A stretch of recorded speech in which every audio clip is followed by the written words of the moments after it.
So today we have a Baltimore, Maryland native, North Carolina transplant, Yeah. Christian, aka Gentleman Boss. Welcome. Thank you for being here. Thank you for having me. Finally. I know. We were planning this for a little while. For a while, yeah. I just wanted to start with what brought you to Greensboro. Yeah. So, what brought me to Greensboro, what's brought me anywhere, taken me anywhere, is the music. So, I'm a music therapist. That's what I do. And I found a job in 2020. It moved me to Durham first. But as we were all trying to get back to normal, whatever that means, I moved here so I would be able to be closer to some of my clients. Um, and that kind of was the initial impetus to get out here. Yeah. For those who might not know what a music therapist does, what do you exactly do? Yeah, that's a good question. 'Cause some people are like, I've heard of music therapy. I don't really know what it is. Some people say musical therapist, and I don't That's like not, that one. That's not it. So, as a music therapist, what I do is I use music to help people reach a state of wellness that can be sustaining. Okay. That's in a nutshell. There's a lot of different avenues that you might find music therapy. I've done hospice work before. Most recently, I've worked with neurodivergent children and adolescents. I've even done like inpatient psych units. There's a lot. Sometimes it's me playing, or other times it's a group kind of thing where everyone is contributing to a musical experience, and we use that music to kind of examine maybe some ideas and thoughts and feelings. Or other times it can look like people learning certain kinds of skills. So, if someone has a traumatic brain injury and they're learning how to pick things up again, how to use language, there are applications for music therapy where you can, kind of practice those skills in a fun, musical way. And what brought you to being a music therapist? No worries. I know it's new for everyone, but I've always been a musician, and I just always loved music and being around it. And as I was looking for something to do, like in college, I didn't want to like give up music to find something that might be a little more stable. I didn't want to just be a performer. So when I discovered music therapy, it was actually my mom. Shout out to moms everywhere, worldwide. My mom had suggested I look into that, and I was just like, "Yo, this is great. This is everything that I want to contribute to the world." So. Is your mom an artist too, or? I'm the only musician, maybe artist in general, in my immediate family, but she is a psychotherapist, social worker. And what are your first, I guess, memories with music, as a child? Yeah. I mean, gosh, there's so many. My parents always just had like music around me and kind of like putting instruments in my hand. It's hard to pick just one, but I can remember my dad would always play George Benson's albums. And like, I would just like remember sitting in the back seat and like hearing that. And sometimes I would make up little lyrics like with my name in it. Cute little things like that. Do you remember any lyrics? Yes. Will you sing that to us? Or it's okay if not, don't worry about it. And when it came to playing instruments, what was the first instrument that you played? The very first instrument I played was probably like a Fisher Price little rinky-tink plastic piano. But I started off playing trumpet, actually. I was like in elementary school band. But it really kicked off after I got Guitar Hero for the first time. And I seen like this dude in Best Buy, like going crazy. He had to be like an industry plant or something. And I was like, yo, I want this game. So I got good at it, and my parents were like, let's get him a real guitar. And I think that might have been like 11 or 12, and ever since I just been. I know that now you just recently played your beats like to the public. Yeah. When did you start getting interested in making beats? Yeah. Making beats. I think I kind of realized. Here we go. I'm gonna try to lay it out. So I had realized, like, yo, all these albums my dad would play me jazz stuff. I'm like, this sounds like some of the other things I've heard, like hip hop stuff. Oh wait, they're sampling, right? So in high school, I was just like, yo, I'm gonna try to like make my own samples. I'm gonna play guitar, make beats, and it kind of started like that. I was using Logic, and for the longest time, I just kind of like been learning how to do it, and building up my repertoire of songs and all that. And it wasn't until like last year, when I moved to Greensboro, I got a chance to kind of just like put them out there. I've had a SoundCloud for a while, and little mini projects out, but last year on my birthday, I decided to put out like a official tissue type of project, and it's on Bandcamp, it's on Spotify, Apple Music. It's called The Boss Baby Beat Tape. You can check it out. Pretty cool, I think. Isn't that the Boss Baby? Wasn't that your name before? Well, it's always been it's always been the Gentleman Boss. But actually, the very first time I'd ever come to Greensboro, I was with my friend Craig Dowers. We had met in school. He's a great musician, artist. Check him out. But for Gate City Craig, I think he's going by that now. He's a Greensboro native. So he brought me out here to work on some stuff for one of his projects. And someone that I had met at the studio had recorded a whole bunch of ad-libs and stuff. And Boss Baby was the one that came out of that. But so sometimes I'll go by that. It's like an alter ego. Yeah. Kind of. Okay, gotcha.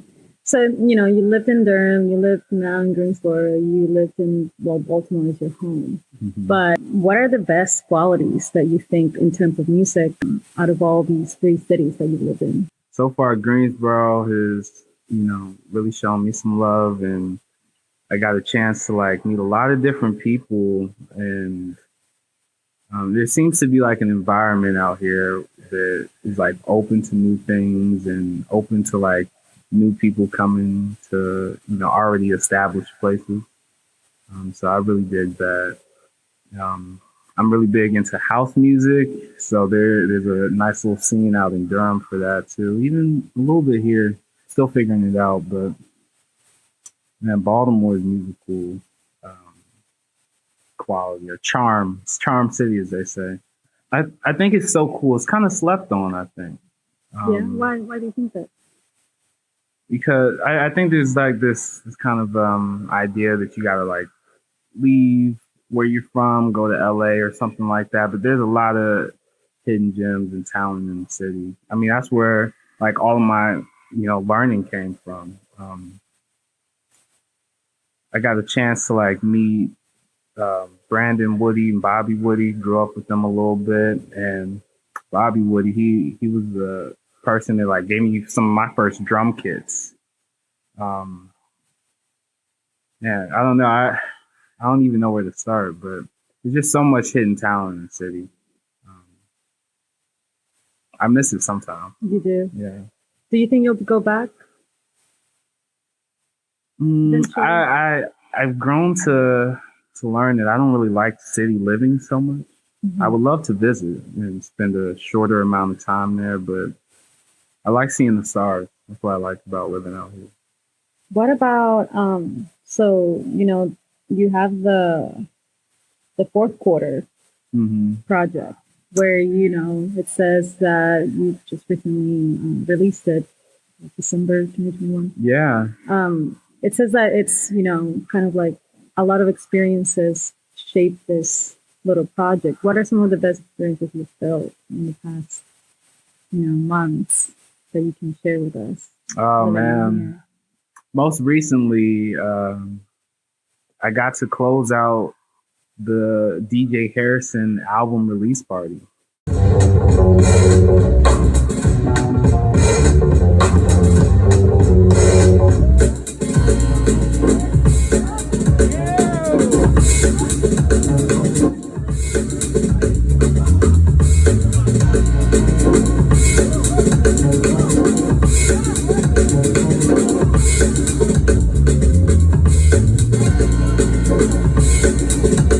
And that was big. I love DJ Harrison. I love all the Stones Throw cats.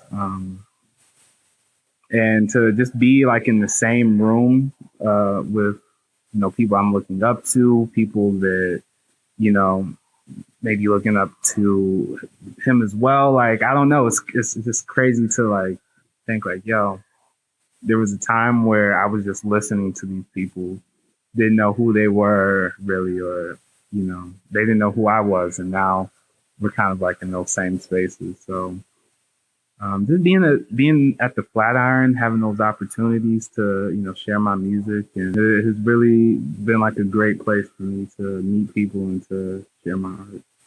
How did you start, I guess, like these connections, because a lot of people, I feel like it's hard for them to put themselves out there. Like, would you consider yourself maybe an extrovert where, it's easier for you to make connections with people, or how did that feel for you? Like, maybe more like an ambivert, because I really dig my alone time, helps me recharge. I don't like to be out too late. But I was in this beat battle competition. I use this app called Koala Sampler. It's great for, making stuff on the go, on your phone, iPad, whatever. And that was like the theme of it. It was Koala versus SP404, which is another type of sampling kind of device. And I won like the round I was in. It was like really cool. You got to meet a whole bunch of people in the game. DiBiase was one of the hosts. Eloquent. And someone that I had met through that beat battle competition lived out here. I noticed it. I was like, hey, I'm moving to the area. Where can I go? Who can I meet? Whatever. So I saw a show of theirs and they introduced me to a whole bunch of other people. Old Boy from out this way. That's his name, Old Boy. And through him, I found Katie. And one day I just pulled up to the flat. I was like, yo, I want to be down. I want to play some music with you. And Katie introduced me to Prez. And then, just a few weeks into it, here we are, You have these 2 records out, at least on Bandcamp. Are you planning on doing something else? Any other records coming out? Or? Yeah, I want to put out another little mini project. I have like some album stuff in mind. But I just recently did the January challenge. So I made like a beat project little thing every day in January. So I have a whole bunch of stuff to sift through. And I kind of want to get back into like my guitar playing. I've been doing a lot of beats and instrumental stuff. I'm ready to do a little more singing, a little more guitar action again. My big thing right now is I want to expand my practice and get that going. So that's kind of where my focus is. When are you starting that? Isn't it called Beat Bringing Expressive Arts Therapies Together? Yeah, Beat Space. Beat Space. Bringing Expressive Arts Therapies Together. I like that. I haven't done too much promotion about it because I want to make sure that I can accept everyone and take insurance. I'm open to accepting, clients now. I got to work on the insurance thing a little more, make sure I can accept everyone. But we're good to go. We're open for business. Okay. My site is up too. You can find us at beatspace.com. That's beat with 2 T's. Space.com. Space.com. Yeah. So in the name, bringing expressive arts therapies together is more than just music. There's dance, visual art. But right now, I just kind of want to focus on getting the groundwork together and, getting out what I can offer, which is the music therapy. Um, there's a vision to, have this bigger, to be less like a private practice and more like a communal resource kind of space. Um, you got to remember, a month into it, so I'm taking baby steps. I'm gonna just focus on the music therapy right now. What I'm envisioning is having a space where, you're seeing a music therapist, but maybe that kind of therapy is not working as well for you, or you want to try something new, different. There's also a dance therapy studio space available under one roof. Mm-hmm. And then there's also art therapy. So we can have all of these sorts of creative, expressive arts therapies together in one place. You don't have to travel too far for it. It's accessible, identity affirming. You don't have to worry, like, is this going to be a place where I can thrive? Yes. Nice. That's exciting. That's really exciting. Is it going to be here? Or, do you have a place where you would like to actually have a space? Mm-hmm. I would love for it to be here. I think there's a need for it. I think that, everyone kind of, really needing like a moment to connect with their community again. I think this could be worldwide, though.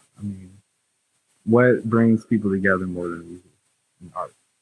And it really like takes it to the next level when you can, work with someone who's been trained in how to use music in all those different ways, whether, you're working on, maybe gaining your range of motion again, or if you're working on, any kind of mental health concerns, things like that. There's ways that we can really use the music and, not just analyze it, but, play and allow for that space to be held by the music instead of just, maybe talking or going to the pill route. I know a lot of people will suggest that before anything else. So you want to get into songwriting, but your main focus is going to be your therapy practice. Yeah. I saw a video of you singing like bossa nova. Oh yeah. And I was like, oh. Once your kisses raised me to a fever pitch. Now the orchestration doesn't seem as rich. It seems to me you've changed the tune we used to sing. Like the bossa nova love should swing. How come you haven't released any music singing? That's a good question. I guess I'm a little more critical about that.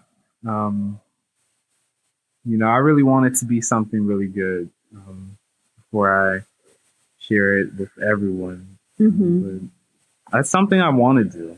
Like, as a kid, I used to be like a crooner. I loved all those Joe Williams and Frank Sinatra tunes and stuff like that. Like at 10, I was like into that.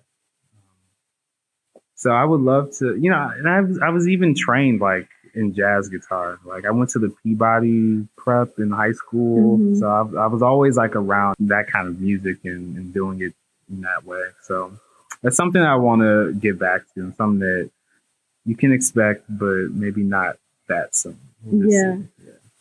When you say though that you want it to be good, like what do you need to, I guess, how, because at the end of the day, like we are our own quote unquote worst enemies. Yeah, worst critics. Worst critics. So how do you know when it's good?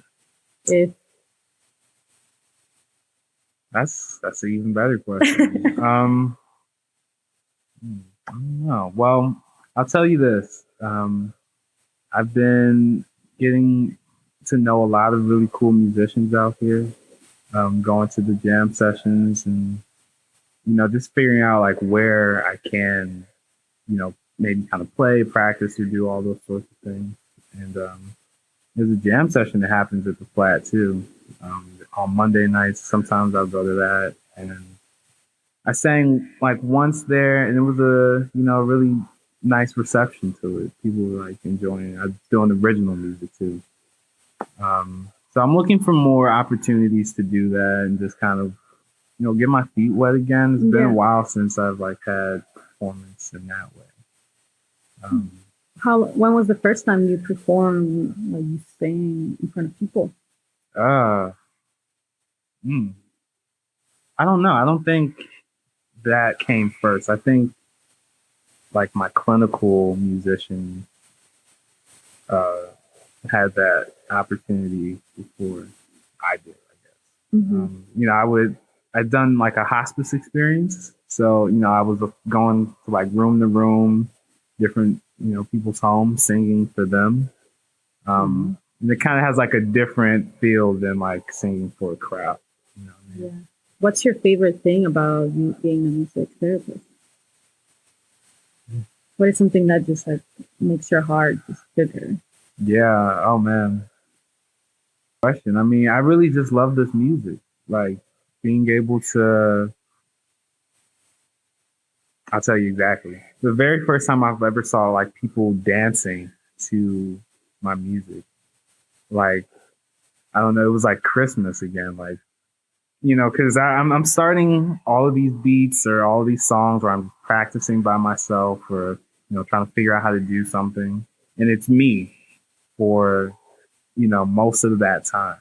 And when I have that moment to share it with someone and like to see them go from stoic to like starting to smile, nodding their head, tapping the foot, and like really dancing, it's like I did good. Yeah, that's it. It's kind of like that moment. So I love to just kind of see like the connection that happens when you're bringing music to someone. Like group sessions too, where it's multiple different people, and sometimes there will be a person on the outside. They're like, I'm dealing with this music stuff, whatever. But then, they see everyone else joining in. They pick up a shaker. They get into it too. And then you find out something, that you would have never known if you were to just like approach them saying, hey, what's going on? Sometimes you don't want to talk about it. Mm-hmm. Sometimes you got to, let it be and feel it out through the music. And, just allowing the space for that to happen, I think that's, just one of the best things that I can be doing. Do you have any plans for the summer? Like any shows you want to attend or anything exciting that... Mind Design is coming to Durham in April. That's not the summer, but some more exploring in the outskirts. Like I feel like I know Greensboro and Durham kind of well, but I didn't spend too much time in Raleigh. Asheville's cool. Haven't spent a whole bunch of time out there, but I want to see what else is out there. So exploring, that's what I'll do. Before moving to Durham, you didn't really move anywhere else, right? Like you lived in Baltimore and until you moved to North Carolina? Or? Yeah, that's where. So originally, my family, they were born in Chicago. That's where I was born. But I spent more time in Baltimore. It's where like I feel like all of my memories are. But I've always like been into traveling and just going places, doing new stuff. So I've always kind of felt like a nomad in that way. I don't feel like any one place is home. What are like? Is there a place that you want to visit really bad? That you're like, it's kind of Brazil. I want to go to Brazil. Where exactly in Brazil? I don't know, like exactly. I just want to. So I've been like on and off learning Portuguese forever. Because I'm a big fan of bossa nova music. And I want to go for the music and the food. That's how I like to travel. See the culture, the heart of the cities and whatnot. So Brazil, what about, is there another, like, okay, so top is Brazil. I guess top three. Top three. Okay. Brazil, because that's brand new. I would love to visit Japan. Why? Why Japan? Because, like, why not? You know what I mean? True. Also, a lot of my favorite animes come from Japan. And my folks got a chance to go, but I was in school, so I couldn't, like, make the trip. So they brought me a whole bunch of stuff back. But I want to see it for myself. And I want to go to the Pokemon Center. I love it. I love Pokemon. And place number 3, I want to go back to Singapore. Okay. It's beautiful there. When did you go to Singapore? I went for my birthday one year. It's dope. Just like one of the best travel experiences I've ever had. It's so clean there. I kind of like to shop a little bit, and I mean, I couldn't afford it at the time. Maybe I still can't, but like just stores of, just everything you could want. And the food there was good. It's so good and authentic.